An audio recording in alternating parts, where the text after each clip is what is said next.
Welcome to a very unique and special edition of Best in Business. This is Manny Lopez. I'm here with Greg S. Reid, the infamous Greg Reid, and today we are going to dive into the mind of this legendary man. So you may be watching this video and thinking, Greg Reid, where do I know this name from? Now let me give you just a quick, kind of a quick recap of who this man is, just from what I can remember in the last couple years that I've known him. So one, you may have read one of his books. I mean, he's a best-selling author multiple times over. He's wrote one of my favorite books of all time, 3 Feet from Gold. And maybe you've seen him speak on stage. He's been a keynote speaker for quite some time, recently named by Forbes in the top 10 speakers of 2016. Maybe you've even seen his films. I mean, he's got a film coming out that's just about to start production in August, right? That's right. And I used to have a wife with the same color hair as you. So you put all those things together, and that's hey everyone, I'm Greg. Yes, thank you. Thank you for having me in your fabulous home. So we're actually in the home of Greg Reid doing this interview. And I want to start with a question. Now, we know a lot of the success that you've had. I mean, people can Google all the great things that you've done. I want to know some of the things that didn't go so good. Before that, I want to know before the success, before the awards, before speaking at the UN, before being featured in Forbes and having some of the best people surrounding you, before all that, who is Greg Reid? Just a regular guy. I grew up in the mean streets here in San Diego, California, and I owned an advertising company, and I sold it when I was 39 years old for my first big hit. Wow. And then people asked me to speak at a local university because they thought it was unique. And they said, how'd you do it? I said, well, I read these books, I went to these seminars. And then they started passing me around to all the different colleges. And from there, I got off stage one day and a kid comes up and goes, you should write a book. I go, man, that's a great goal. I've never really read a book from beginning to end. I skimmed through it. And so I took it on a quest and I wrote my first one, and fortunately went on to be published in 9 different languages and completely transformed my life and now many people around the world. Wow. Now, it didn't really just start out that way. When you had first tried to get your book published, I remember you telling a story about how it just got rejected so many times. Some of my audience members that don't know who the Greg Reid is, the whole story, the brand, what happened in that instance when you're trying to get that book published? Well, the secret of success is to surround yourself with people that are getting the results you want. So when I would become a best-selling author, I didn't go to people who wrote books. I went to people who sold books. They're two different two different people. And I went to them and I asked them, I said, how did you do it? And so I followed their blueprint and I sent this query letter out. It said, who you are, what's your message, why are you an expert, who's going to read your book? I was turned down by 268 publishers in a row, and the 269th publisher said, we'll do your book. All you got to do is change the title, the beginning, the middle, and the end. I got a D in English. I didn't know what I was doing. But I took their counsel, and by applying their words of wisdom and getting a ghostwriter and copy editor, I got to tell you, that's where the miracle happened and became the juggernaut that it is today. So I think the key that you're saying right here is surround yourself with the people that really know what they're doing. Yeah. Hire your strengths, work your strengths, hire your weaknesses. I've heard many people say that before as well, and I think that's really true, because if you try to do everything yourself, there's only so much you know about one specific thing or a couple of different things. You don't know everything about everything. And once you have that mindset of doing that, of thinking that, oh, I just know everything, I don't need to have any help, this is where you really fail. I don't know how to do anything. So I'm smart enough just to surround myself with the people that are experts. Look, it's like there's no Santa Claus, but there's a big difference, at least in Greg Reid's world, between being an author and being a writer. You know, they're two different individuals. Yeah. So an author is the name who goes on the book, and the writer is the person who helped me actually write it. Like you might hear Katy Perry sing a song, doesn't mean necessarily she is the author. She wrote that song. She's not the writer, but she's the author. Well, it's the same thing in my industry. So it's my message. It's my takeaways. I just have people craft it in a way that it comes across on page so people would actually want to read it. Makes sense. I mean, you got to have something that resonates with the people you're trying to reach. What made you write the book, the type of book that you write, or the types of books that you write? Because you write a lot about personal development, becoming successful, overcoming challenges, really just diving deep into the mind and taking action. What made you focus in those ends? A good author writes about what they need help with the most. So I'm a quitter. I quit everything. I quit marriage, sales, it got hard, I'm out the door. So I wrote the book, Stickability, How to Keep Persevering and Not Giving Up 3 Feet from Gold. So it's always on that mission. Right now, as you know, I'm doing a project called The Secret of Happiness. I'm a happy guy, but I really want to know if there's a real secret to happiness. So I'm on this quest. You also know I'm writing a book called Wealth Hack, where I'm interviewing people worth $100 million to $1 billion to find out exactly the actionable steps they did to become, the great success stories that they are today. And I'm breaking it down in simple ways so that we can all understand it. Perfect. I mean, that I think is the key to success in business, is making things simple. Somebody once told me, when you make things simple, you're going to get more business. It's that simple, right? When you make it simple for people to do business with you. So I think it's a really powerful tool to really make things very easy for people to digest, understand, and implement. Because if you don't, if you're trying to confuse people to a sale, it never happens. And the other thing, I'm not that smart. So, all that's great, but the realities are, I like things simple and easy for myself. So I have one gift. I think this is it. I can sit down with someone for 3 hours and they go blah, blah, blah, blah, blah. And at the end of it, I go, so what you actually said was this. And I can deduce it down to a soundbite. That's it. Nice. And then I can share that soundbite with many people around the world so that they can have the takeaway and discovery for themselves. That's it. Great. Now, I want to hear your thoughts on social media. Before you got into doing anything in social media, which right now it's blowing up. I mean, I'm seeing your Instagram, your Facebook. You're just constantly putting out awesome content. Before the whole social media craze, though, you were still having success. So you found a way to crack the code before the millennial generation now, which is all focused on Facebook and Twitter and Instagram. How did you transform your business model into bringing more into that social media space? I think they're two different topics, but to answer your question is, I got started because I got my butt on an airplane. So, most people quit and they don't have success in their lives because they won't show up. So I literally had the courage and the fortitude to go all in and strap myself to a chair and travel around the country. I spoke at every group. Anyone that would have me, I would go to there and actually speak and deliver my message. And by that way, I built up a fan base, so to speak, organically. And now that social media can make that a little bit easier, I've implemented the successful strategies of other people. One person here, his name's Mike Grizzard, by the way, he's staying here. He's the king who's making me with all this Instagram. Again, I might be the author, but I've got the people who are actually helping me do it behind the scenes. And I want to give them all credit because they're the ones doing all the lifting, Yeah, definitely. I mean, to have them in your corner, though, that is the key, I think, is finding those people, those diamonds in the rough. Because I know myself, I've hired many people that I've hoped and dreamed they would do great things, and I've seen them do great work, and sometimes they just miss the ball. Okay, but the big challenge is, so what? Yeah. The main thing is holding on too long. So that's the secret. For me, for having any type of success in my life, is what happens is I have the courage and the fortitude to let go. So I don't have to hold on to an employee that doesn't work out. Look, if you have to wonder if something's right or wrong, chances are it's wrong. I'm going to say it again. If you have to wonder if something's right or wrong, chances are it's wrong. And there's something that a guy named Mark Anthony Bates taught me. It's called CPC. It's clues, patterns, choices. And you can determine everything you need to know by that. So the first thing is, let's say you're having a business meeting with someone and you're interviewing them. They show up late, just hypothetically. Well, all of a sudden you go, there's a clue. They showed up late. Now, if the next 2 meetings they show up late again, well, then you see a pattern. Now, it's up to you to have the responsibility to say, you know what?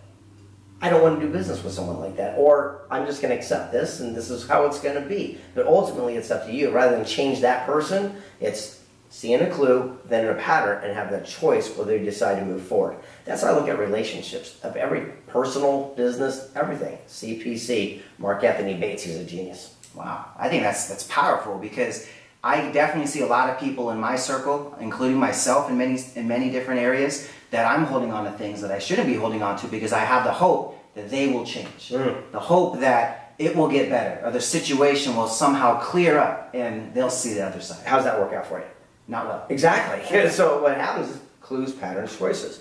And ultimately, again, it's that accountability and responsibility that it's not up to them. God bless them. Yeah. Right? But if you see a clue and go, man, that looks like a snake, and then you see a pattern and they got fangs and they're hissing at you, Well, it's up to you to make the decision whether you're going to put your hand there or not, but ultimately if it bites you, it's not their fault. They're just a snake. Yeah. So the whole thing is, that's the biggest thing. That's a big boy pants. And so for myself, that's what I do, is I look at every single thing around me. So if I bring in somebody and they're going to do something great and it doesn't work out and I see the CPC, I just like go as fast as possible so I don't hold on too long. Nice. All right. That's definitely some sound advice. I want to switch things up a little bit and talk about books. You're a best-selling author. You've sold many, many books in your career. So you are definitely someone to go to as counsel on how to write a book or how to write a successful book. So somebody watching right now that may be thinking, I have a story to tell. I have something to put out there. What is the first step or what is the action steps required to put out a successful book?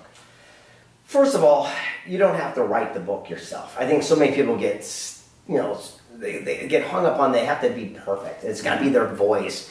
And at the end of the day, it's about having the message and bringing the right people to help craft it in a way that people want to read it. I know I said it earlier, but I'm going to say it again. So that's step one.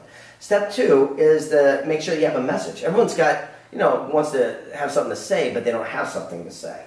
So what you look for is something called the platform. When you run for politics, you're only allowed 3 things to talk about. And it might be the, war in, Afghanistan, the woman's right to choose, and the economy. Now, anytime someone throws something at you, well, you bring them back to your platform so you don't look crazy trying to talk about everything. So if someone comes up and says, what do you think about ice cream? Love ice cream. Baskin-Robbins is the best. 31 flavors, and I like choice. Speaking of that, I believe in the woman's right to choose. And you go back to your platform. Well, a good author, what they do is create a great platform so that they always stay on point. That's good. And then as far as marketing books, how would you recommend doing that? That's changed. That's period. I mean, that's just changed. So again, when I first got started, the way you became a best-selling author is you sold a lot of books. And today, it's leverage, quite frankly.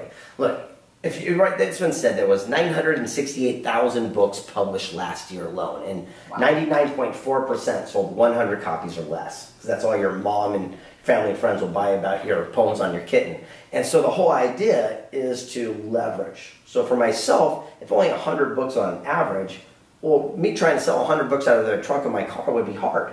But if I go to a book club founder and they have 100 members and I get that one guy to take my book on their book club, well, that's 100 sales guaranteed. So I can do one sale for 100 rather than trying to sell 100 individual. So that's how my brain works.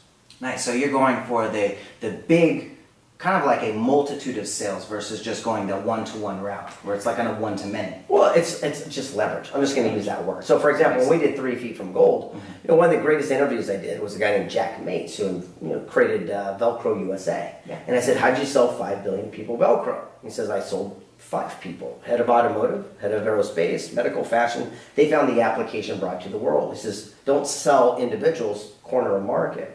So when 3 Feet from Gold came out, I couldn't get leverage. Nobody wanted to even talk to me. As soon as we teamed up with Sharon Lecter, who wrote Rich Dad, Poor Dad with Robert Kiyosaki and sold 30 million books, all of a sudden those same doors that were closing opened up. And together we negotiated a deal with Barnes & Noble themselves. We met with the founders, and we did the first ever deal where they published our book themselves and did a joint venture deal through their sister company. So now, instead of me having to go to my email list, their email list is a lot larger. And also when you walk into the bookstores, you'll find my books because we're business partners. It's those leverage points is the key to success. And if you didn't hear that, the biggest key to that I got from what he was just explaining right now is the fact that he did not give up when he kept telling no. He had an awesome book and he could have just published it himself or found a publisher that could get it done and just get it out there. But what he did is ended up finding a power partner he could leverage, that he could say, hey, let's partner up with this, open more doors, get more opportunities, and now it's a best-selling book that pretty much anyone in the entrepreneur space knows of. Right, and now it's been 10 years, and we're going to be, I think, coming out with a 10-year anniversary version where we're updating it. Nice. And what's interesting is sometimes your biggest challenges turn out to be the greatest blessings in disguise. When that first book came out, Don Green, CEO of Napoleon Hill Foundation, and I went and met with a lot of publishers. One of them we thought for sure we had to deal with, the people who put out Success Magazine. And that I thought for sure that deal was going to happen. And when it fell through, I think it was one of the more sad, depressed I've ever been. But by that closing that door, opened up this other door of opportunity that turned out to be even larger. And sometimes we have to realize that our greatest challenge might just be a greatest blessing in disguise. What we want to do is not cry our losses too long or celebrate our successes too loud. It's keeping that even playing field, so to speak, is what keeps us on top. Nice. And I think one of the things I learned from my mentor in that kind of space is you hear me say it all the time, too blessed to be stressed. And the concept behind that is simple. It's taking the negative situations you have and knowing that those are learning experiences. Those are not the end all forever of that situation. And sometimes they suck. Yeah. And say, this sucks. On the same note, this too shall pass. Yes, definitely. I'm always looking at things like, what am I going to learn from this? I'm learning something from this because I'm going through this process for a reason. And I see it many times. I go back and look at many years that happened, a situation that happened where I'm like, in that moment, I was like, man, why me? Why is this happening? I can't believe this is happening right now. And then many years later, having that knowledge of going through that, knowing what I should have done to not have to go through that from the beginning, and now I'm seeing a situation that's 10 times larger that I have that knowledge to go through it now. There you go. And that, I think, has been the key for me to just know every bad situation I'm going through and moving forward is always like, great, I'm going to learn something. This is going to be something I'm going to be able to take to something huge in the near future. Well, there's a whole thing called tapping the source. In the airways, there's country music, rap music, classical. And if you took a receiver and dialed it to a frequency, you could pull it down and enjoy that music. Well, certain people of success believe that prosperity and that deal and relationships and health and wellness is all around us as well. And certain people know how to tap into it. And we believe you dial in the frequency by the questions in which we ask. So if we sit there and say, why does this always happen to me? The universe is very literal and says, well, this is why, you dumbass, and gives you more of exactly that. If you say, oh, when's the shoe going to drop and this is going to go bad? It's going to say Thursday at 2 o'clock. But if we start asking, hey, what's the goodness of this challenge that I'm not seeing, suddenly that starts appearing. If we sit there and say, what's a blessing around me or a leverage point that I'm not, utilizing right now, all of a sudden you'll start seeing it. It's called the reticular activator system. Same way if you think red Hondas, you get on the freeway, you see a red Hondas. What you look for will magically appear. Yeah, definitely. I think that's really key. So if you guys can get that, the concept is ask the right questions of any situation that you're in. If you're feeling in a terrible situation, we'll find the question that is going to help you understand it. Let's switch it up again, because I think another topic I want to talk to you about is cryptocurrency. You just started looking into that. We did a business transaction and you paid me in this stuff and started a snowball. It was really interesting, this whole experience. What have you learned so far? Too much emotion. I mean, mine, again, if I took everything aside, I've never seen another commodity in my entire life of investing where if I sat there and said, hey, I lost 30% in pork bellies that I invested through Chase, Financial, no one give me the time of day. But if I sit there and say, hey, a crypto thing went down a little bit, everyone's attacking and emotionally attached, and I've never seen emotion attached to a business transaction. More importantly, I got 46 calls, emails, texts in 1 week saying that they were an expert, world authority, or knew a guy. And usually when that happens, there's a problem. It's volatile and it's new. So I think until the big boys step in, it's just going to have its ups and downs, whatever. But I'm sure it's here for this day, and I'm sure it'll be a great success in the long run. I just never seen so much emotion attached in a simple commodity. It's kind of ridiculous, to be honest with you. It's just money, man. It's just energy. It's cryptocurrency. Exactly. Digital money. What I really like about it is that the fact that it's kind of decentralized. Really understand decentralization where you don't have third-party interference in the concept of it. But I guess we'll kind of see how it goes. I mean, it's a new technology. It's a new currency. It's a new thing for the world to understand, and it's still in infancy right now. Okay, but again, being real, if you buy or you sell, there is a third party because whoever you're going through is taking a percentage of it, so they're making money. The IRS right now is suing to seize records of all the transactions, so someone's going to end up getting involved. So it is infancy, but you have to look at it that it's definitely going to be here. I think the biggest challenge is that so many people are talking about that everyone can create their own cryptocurrency. I think that's going to be a challenge eventually. Unless it becomes a barter system, then it'll be kind of cool.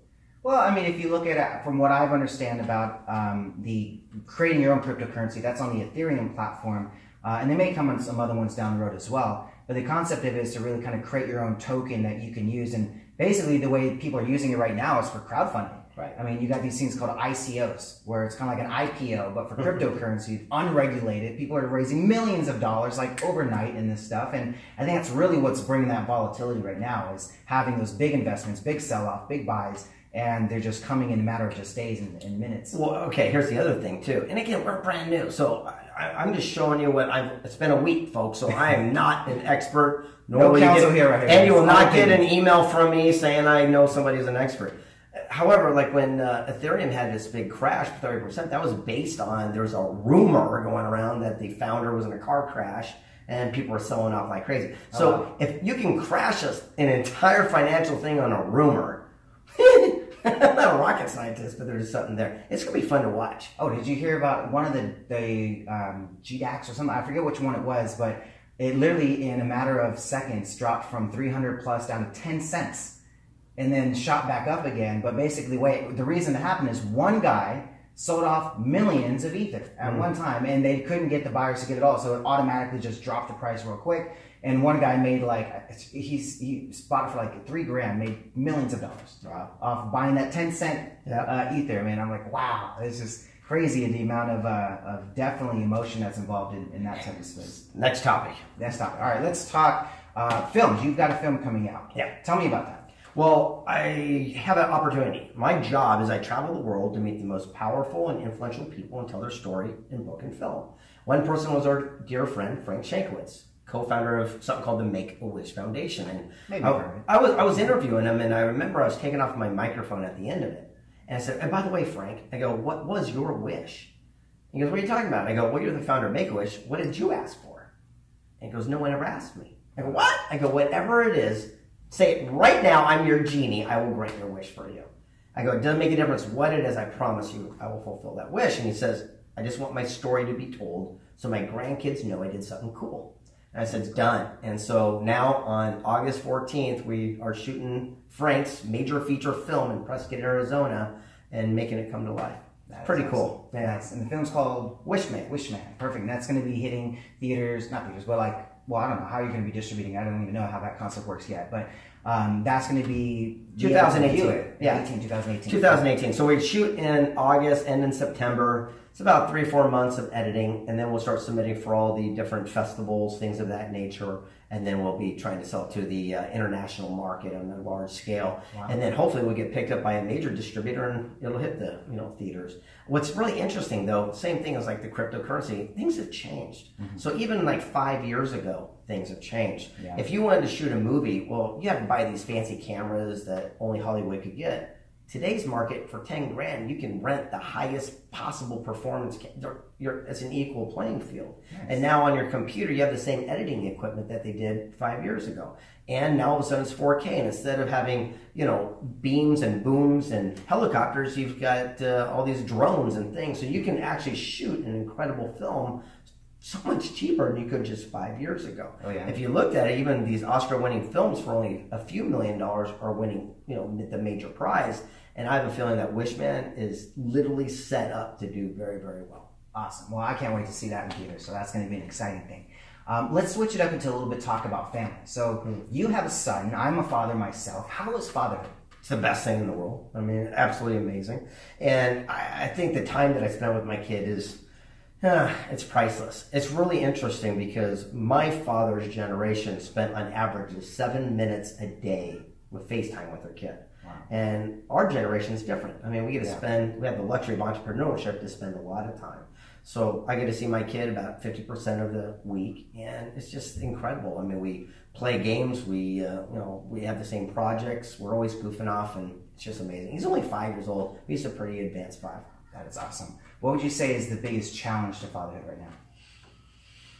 I think wanting him to stay a kid but grow up at the same time. It's kind of like I want the evolutionary conversations, the negotiation skills. I want to teach him all my Jedi mind tricks. Yet he's 5 years old, so I have to have that leniency of he's just a kid. But he's, like I said, where most people work on teaching their kid IQ, which means like how to read and write and things like that. My former wife and I decided for the first 5 years, the most integral, times of his life, that we taught him EQ. So instead of learning how to add and subtract, we taught him how to go up and shake someone's hand, look him in the eye, tell us when he's hungry or angry or if he's sad or something upsets him. And those communication skills are spectacular and priceless. And I believe that those will carry him on for life. And eventually he'll learn to read and write. But by having those implements, trust me, he's going to get all the good stuff on the playing field. I mean, yeah. Out on the playground, he'll be negotiating for the best tweakies. There you go. I think that's very powerful because, I mean, yeah, you're going to learn the reading and writing and all the arithmetic stuff that's just going to come natural at some point. But having the ability to communicate, having the ability to negotiate, having the ability to bring love and excitement into somebody else's life, that's something that is very rare nowadays. Because all it is, people are staring at their phones. There's no emotion tied to anything. They're just jumping from relationship to relationship. And it's hard to find that commitment. I mean, I'm looking at my age. I'm 30 years old. And I hardly find anybody 30 years old that is still with their significant other. I've been with mine now since high school. I mean, we were teenagers, going on over 12 years now.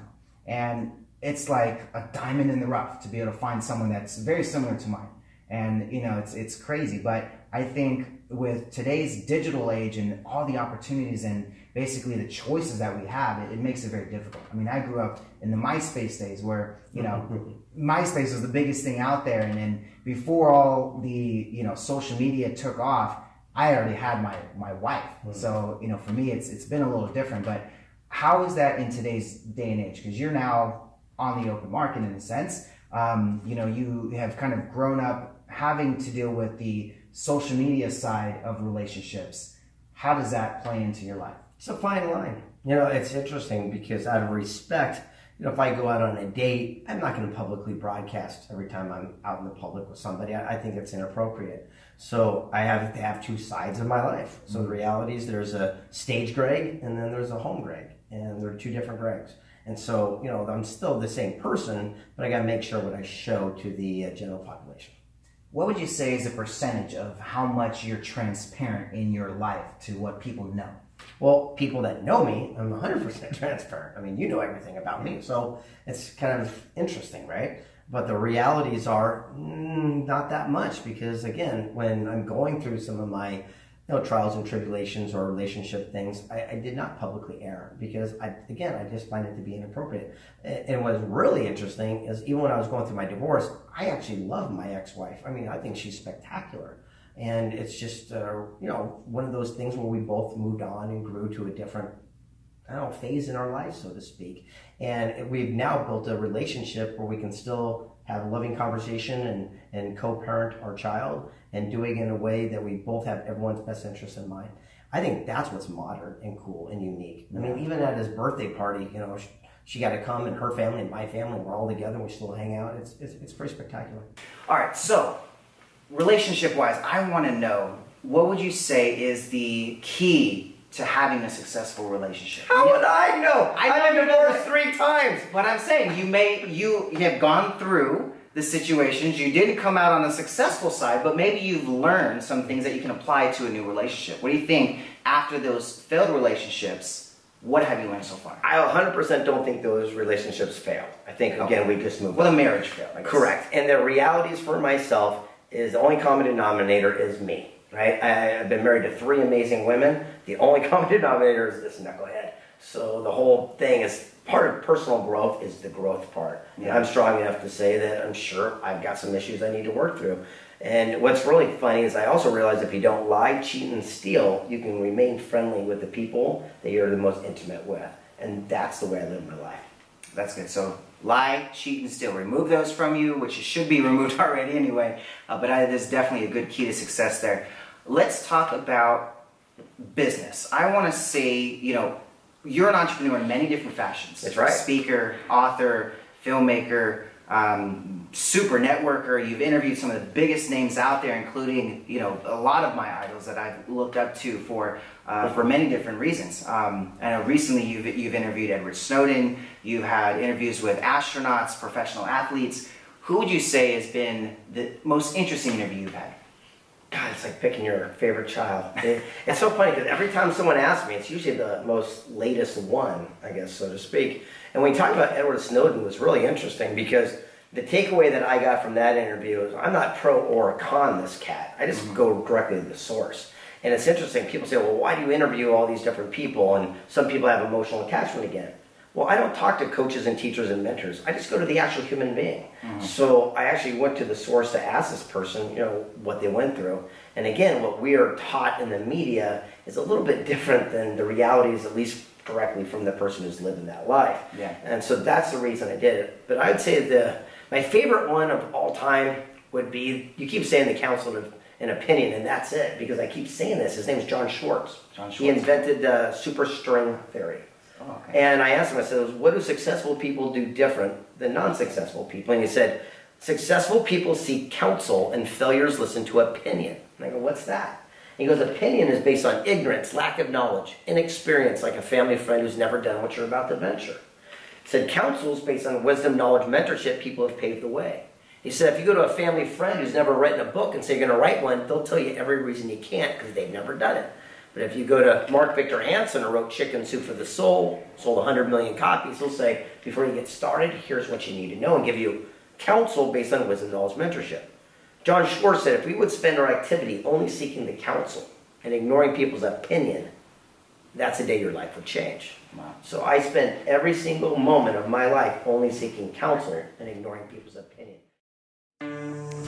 Stay tuned. This is Best in Business with Manny Lopez on Radio Latino Inc.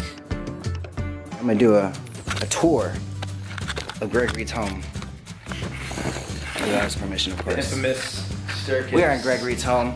I just finished an interview right now, but I'm going to give you guys a quick tour of this fabulous, nice house. You guys here. This fancy little table. This is where all the business gets done. I've seen a lot of business getting done on that table here. Looks like he likes watermelon, as you can see right there. Looks like he's a big fruit guy. Fruits and veggies. Keeps himself healthy. He's got a pool table. The key to success. He has it in his house this whole time. Ah, I could have had the key to success. It's right here. Hey, maybe we'll play some pool later. Who knows? One thing I really want to show you. This is a really cool thing. I'm gonna do this to my house when I get my home all decked out. Check this out. I have to go upstairs to do this. I'm gonna try and stay away from any of the private rooms. But check this out. This thing is cool. So he's got all these pictures on Instagram, and I think what he's done is taken all his favorites, his best ones, and he's memed them and like hung them on his house. Look, check this out. Don't quit 5 minutes before the miracle happens. Think about things differently. That's pretty cool. Small steps beat big dreams. Nice. Him interviewing Holly Berry. That's pretty cool. Yes, you can. I think you voted for Obama. Right. Most people achieve their greatest success one step beyond what looked like their greatest failure. That is really cool. I like this stuff. Hey, what are you doing out here? Just checking out some of your cool memes that you have here on your wall. Oh, we got a couple on this side. You like the little private tour. Did you go over to the library yet? I have not. You want to give me a private tour? That'd be cool. All right, here we go. It's not a lot of light, so I hope you got some. This thing does pretty good in the low light, I think. All right. So in here is my personal success library, and you can see that the different books that I've been publishing, my friends, things of that nature. But this is my pride and joy. It's kind of cool. Napoleon Hill Foundation, when we signed to start doing the Think and Grow Rich series, gifted this to me. It's one of the last books Napoleon Hill signed before he passed away. Oh, wow. And then this one here is from John Wooden, literally just I think a week or two before he passed. And it's really interesting to have access to some of the most incredible information. In fact, these are even audios from the 1940s that Napoleon Hill did that's never been, done anything with before. It's never been published.